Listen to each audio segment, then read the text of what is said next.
پھر جو کلاسیفیکیشن کی ہوئی ہوتی ہے اس میں سے آپ ایک سمرائزڈ جو ہے وہ رپورٹ بناتے ہیں، یعنی کہ اس کی سمری بناتے ہیں ان معاملات کی، تاکہ آپ نے آگے جا کے اس کا انالیسس کرنا ہے۔ انالیسس کس چیز کا کرنا ہے؟ اسی سمری کا، کہ آپ کو پتہ چلے کہ آپ کا پروفٹ ہوا ہے کاروبار میں یا لاس ہوا ہے، آپ کا کاروبار کس طرح کا چل رہا ہے، اس کی مالی حیثیت کیا ہے، ٹھیک ہے۔ اور یہ تمام معاملات کرنے کے بعد آپ آخر میں کیا کرتے ہیں؟ رپورٹنگ کیوں کرتے ہیں؟ تاکہ آپ جتنا بھی، کیونکہ جب آپ نے پروفٹ تو کما لیا، تو پروفٹ کمانے کے بعد اس کی رپورٹنگ بھی کرنا ضروری ہے۔ بھئی کچھ ایسے ممبرز ہیں یا کچھ ایسے لوگ ہیں جن کو یہ پتہ لگانا ضروری ہے کہ آپ کا کاروبار کس طرح کا جا رہا ہے۔ مثال کے طور پہ ان لوگوں کو آپ کے کاروبار کے پروفٹس یا لاس کے بارے میں زیادہ کنسرن ہوتا ہے جنہوں نے آپ کے کاروبار میں پیسہ انویسٹ کیا ہوا ہوتا ہے، ٹھیک ہے۔ مثال کے طور پہ ان لوگوں کو آپ کے کاروبار میں اس کے اپس اینڈ ڈاؤنس کے بارے میں تشویش ہوتی ہے کہ جن لوگوں نے آپ کو قرضہ دیا ہوا ہے، جیسے بینکس ہو گئے۔ گورنمنٹ کو بھی پتہ لگانا ضروری ہوتا ہے کہ جی آپ کا کاروبار کس طرح کا چل رہا ہے، آپ ٹیکس پے کرتے ہو کہ نہیں کرتے۔ آڈٹ والوں کو بھی پتہ لگانا ضروری ہوتا ہے تاکہ آپ کا آڈٹ کیا جا سکے، ٹھیک ہے۔ اسی طرح آنرز، کہ آپ آنر ہیں، خود مالک ہیں کاروبار کے، آپ کو خود تو پتہ لگانا ضروری ہے، ٹھیک ہے۔ اس لیے رپورٹنگ کرنا بھی ضروری ہوتا ہے۔ تو یہ ہے جی اس کی ڈیفینیشن۔ اس طرح انشاءاللہ ہم اس سے آگے مزید بات کرتے ہیں۔ جی تو اسٹوڈنٹس، آپ نے اکاؤنٹنگ کی ڈیفینیشن دیکھی۔ اب ہم اکاؤنٹنگ کے سبجیکٹ کی امپورٹنس کے اوپر ذرا نظر دوڑاتے ہیں کہ اکاؤنٹنگ کا سبجیکٹ کتنی امپورٹنس کا حامل ہے۔ آئیے، اکاؤنٹنگ کی امپورٹنس کا اندازہ اس بات سے لگایا جا سکتا ہے کہ آپ ذرا ذہن میں لائیں کہ کوئی بزنس کرنا چاہتے ہیں، مثال کے طور پہ آپ کسی بڑے ڈپارٹمنٹل سٹور یا گروسری سٹور کے مالک بننا چاہتے ہیں، ٹھیک ہے، یا پھر آپ کسی کمپنی کو چلانا چاہتے ہیں جو کہ پرائیویٹ کمپنی ہے اور بڑے پیمانے پہ کام کر رہی ہے، ٹھیک ہے۔ آپ چاہتے ہیں کہ کیا آپ امپلائیز کو کنٹرول کریں اور باقاعدہ سے کمپنی رن کریں اور پیسہ کمائیں، کیا پیسہ چاہتے ہیں؟ اور کیا آپ چاہتے ہیں کہ کسی بڑے انسٹیٹیوشن کو چلائیں، اسکول، کالج، یونیورسٹی وغیرہ چلائیں، ٹھیک ہے جی۔ اگر آپ یہ تمام کام کرنا چاہتے ہیں یا ان میں سے کوئی کام کرنا چاہتے ہیں تو آپ کو اکاؤنٹنگ کا جو ہے وہ سہارا لینا پڑے گا۔ اس کی وجہ یہ ہے کہ جب آپ یہ بزنس چلائیں گے تو ذرا سوچیں آپ کو کن کن مراحل سے گزرنا پڑے گا۔ آپ کو ایکسپنسز پے کرنے پڑیں گے، ان کا پراپر ریکارڈ بنانا پڑے گا، ٹھیک ہے، اس کو مینٹین کرنا پڑے گا۔ آپ کو پیسے کے لین دین کا پراپر ریکارڈ بنانا پڑے گا، اس کو مینٹین کرنا پڑے گا۔ آپ کو تمام آمدنیوں کا حساب کتاب رکھنا پڑے گا، ٹھیک ہے۔ آپ کو تمام اثاثہ جات کا حساب کتاب رکھنا پڑے گا، کب آپ نے کون سا ایسٹ خریدا، کب کوئی بیچا، ٹھیک ہے۔ آپ کو تمام ذمہ داریوں کا احساس کرنا پڑے گا کہ کب آپ نے جو ہے وہ کوئی ذمہ داری پے کی اور کب جو ہے آپ نے پے کرنی ہے کوئی ذمہ داری مستقبل میں، ٹھیک ہے جی۔ تو یہ تمام کام کرنے کے لیے آپ کو پراپر اکاؤنٹنگ ریکارڈز کی ضرورت پڑتی ہے۔ اس کے بغیر آپ جو ہے آپ یہ بزنسز نہیں چلا سکتے، ٹھیک ہے جی۔ اس کے علاوہ جو ہے آپ اگر ٹیکس وغیرہ پے کریں گے، مثال کے طور پہ آپ ظاہری بات ہے یہ ادارے چلائیں گے، تو یہ ادارے چلانے کے لیے آپ کو جو ہے وہ اکاؤنٹنگ مینٹین کرنی پڑے گی، اس کا ریکارڈز وغیرہ بنانے پڑیں گے اکاؤنٹنگ کے۔ جب آپ اکاؤنٹنگ کے ریکارڈز بنائیں گے، آپ حساب کتاب اچھے طریقے سے لگا سکتے ہیں کہ جی ہماری انکم کتنی ہوئی ہے۔ جب آپ انکم جنریٹ کر لیں گے اس کے بعد جب آپ ٹیکس پے کریں گے اس انکم پر تو آرام سے آپ کو فائدہ ملے گا۔ اگر آپ کے پاس پراپر اکاؤنٹنگ ریکارڈز ہی نہیں ہوں گے تو آپ کس چیز پر ٹیکس دیں گے، کون سی انکم پہ ٹیکس دیں گے؟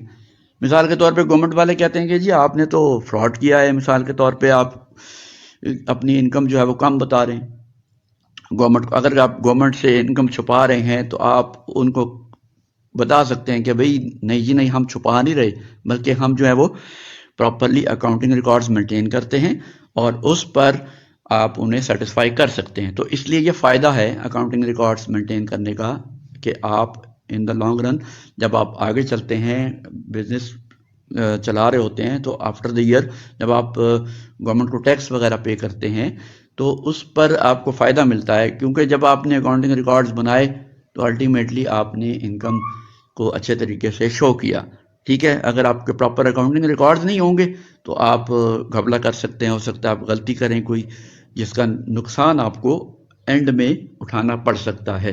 ٹھیک ہے جی. اس کے علاوہ بینگ اے آنر آپ کو اس کا فائدہ ضرور ہوتا ہے جب آپ ان سارے کاموں کا، جب آپ کوئی بھی بزنس کریں، جب میں نے آپ کو پیچھے بزنس دکھائے تو ان میں کوئی بھی بزنس کریں، مثال کے طور پہ کوئی، جیسے فار ایگزامپل کوئی آپ شاپ چلا رہے ہیں، کوئی آپ پیٹرول اسٹیشن جو ہے وہ چلا رہے ہیں، یا کوئی اسکول چلا رہے ہیں، کمپنی چلا رہے ہیں، کوئی بھی بزنس، ٹھیک ہے، whatever is the business you are doing, تو آپ اس سے کوئی فرق نہیں پڑتا، لیکن ان تمام بزنسز کو اچھے طریقے سے کرنے کے لیے آپ کو اکاؤنٹنگ ریکارڈز کا سہارا لینا پڑتا ہے، اور الٹیمیٹلی ان سب کا فائدہ آپ کو ہی ہوگا. بینگ آنر سب سے زیادہ فائدہ آپ کو حاصل ہوگا. ٹھیک ہے جی. اچھا، اس کے علاوہ جب آپ ٹریڈ بزنس کرتے ہیں، یا ٹریڈ بزنس کون سے ہوتے ہیں؟ مثال کے طور پہ وہ بزنس جن میں آپ سامان خرید کے لاتے ہیں بازار سے اور آگے اس کو فروخت کرتے ہیں کچھ پروفٹ رکھ کے، تو آپ کا ان دو پارٹیز کے ساتھ واسطہ ضرور پڑے گا. یہ کون سی پارٹیز ہیں جناب؟ ایک سپلائرز ہیں، دوسرا کسٹمرز ہیں. ان دونوں کا اعتماد حاصل کرنے کے لیے بھی آپ کو اپنا پراپر اکاؤنٹنگ ریکارڈ مینٹین کرنا پڑتا ہے. جب آپ پراپر اکاؤنٹنگ ریکارڈ مینٹین کریں گے تو آبویسلی آپ جو ہے وہ ان دونوں کے ساتھ اچھے طریقے سے معاملات چلا سکتے ہیں، ورنہ یہ دونوں آپ پر اعتماد نہیں کریں گے، اور ان دونوں کے بغیر آپ بزنس چلا بھی نہیں سکتے. ٹھیک ہے جی. اس کے علاوہ جب آپ آڈٹ کرواتے ہیں، جب آپ کسی بھی فرم سے آڈٹ کرواتے ہیں تو وہاں پر جی انہیں آپ دکھاتے ہیں کہ جی ہم نے پراپر اکاؤنٹنگ ریکارڈز مینٹین کیے ہوئے ہیں. بھئی آڈٹ جو ہوتا ہے، یا جو آپ کے اکاؤنٹس کی انسپیکشن ہوتی ہے، وہ بیسیکلی آڈٹ فرم وغیرہ جو ہیں وہ کرتی ہیں، اور جب وہ آپ کے بزنس کا آڈٹ کرتے ہیں آ کے، تو آپ انہیں بتا سکتے ہیں کہ بھئی یہ دیکھیں ہم نے اچھے طریقے سے اکاؤنٹنگ ریکارڈز مینٹین کیے ہوئے ہیں. تو اس لیے اکاؤنٹنگ کا فائدہ آپ کو ڈیورنگ دا بزنس بہت زیادہ ہوتا ہے. ٹھیک ہے جی. جی تو اسٹوڈنٹس، میں امید کرتا ہوں کہ آپ کو اس اکاؤنٹنگ کے انٹروڈکٹری لیکچر میں سمجھ آئی ہوگی کہ اکاؤنٹنگ کیا چیز ہے، اور اکاؤنٹنگ کی امپورٹنس کے بارے میں آپ نے جانا کہ اکاؤنٹنگ کی امپورٹنس جو ہے وہ کیا ہوتی ہے. انشاءاللہ تعالی آنے والے لیکچر میں کچھ اکاؤنٹنگ کے بیسک کانسیپٹس کے اوپر بھی بات کریں گے، اور ٹرمینالوجیز کا بھی ذکر کریں گے، تاکہ اکاؤنٹنگ ہمیں مزید اچھے طریقے سے سمجھ آنا شروع ہو جائے. نیکسٹ لیکچر نمبر 2 تک کے لیے اپنا بہت سارا خیال رکھیے گا، دعا میں یاد رکھیے گا. Take care. اللہ حافظ.